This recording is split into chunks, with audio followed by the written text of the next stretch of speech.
you, Mr. Muncie. Next, we will hear from Rabbi Andrew Jacobs. Unmute yourself, sir.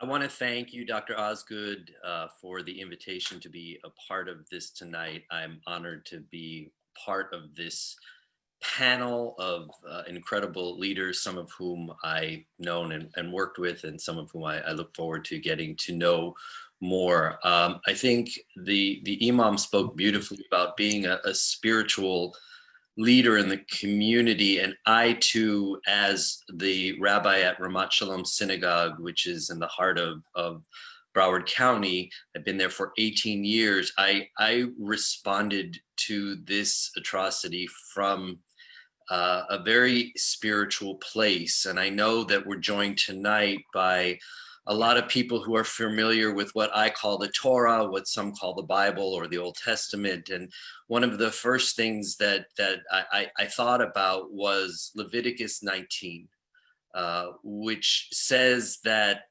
God says, "You shall be holy because I, God, am holy."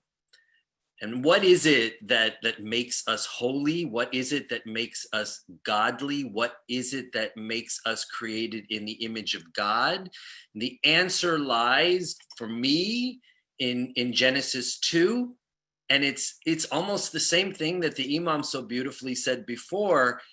It talks about the fact that God breathed into Adam's nostrils what we call nishmat chayim, or the breath of life.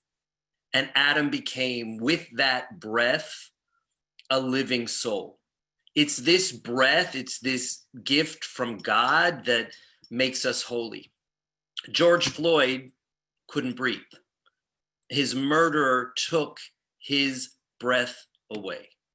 His murderer suffocated him, crushed his divine spark. And there is only, in my mind, one thing that can do this. One force, and that's evil. When I watched that video, my initial response was, I saw evil. Stripping this world of holiness, denying a Black man the God-given right to breathe. To breathe.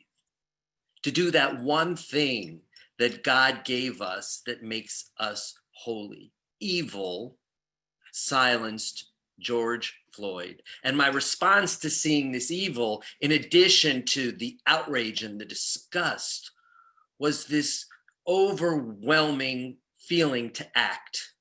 Because my tradition tells me that I'm obligated to do this, because as it says in the book of Leviticus, you shall not stand by idly as your fellow's blood is shed. George Floyd's blood was shed. His breath was taken away. And therefore, as the book of Deuteronomy teaches us, tzedek, tzedek tirdof, justice, justice, you better pursue.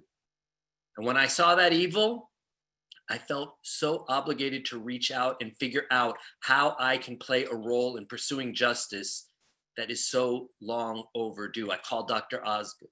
I talked to other people to figure out how we can work together to pursue justice. And so I'm grateful to be part of this forum tonight, to listen and to learn, to lend my support as a white man, as a Jew, as a rabbi, as a spiritual leader, as a human being, and to figure out how to take this conversation and to bring about real change.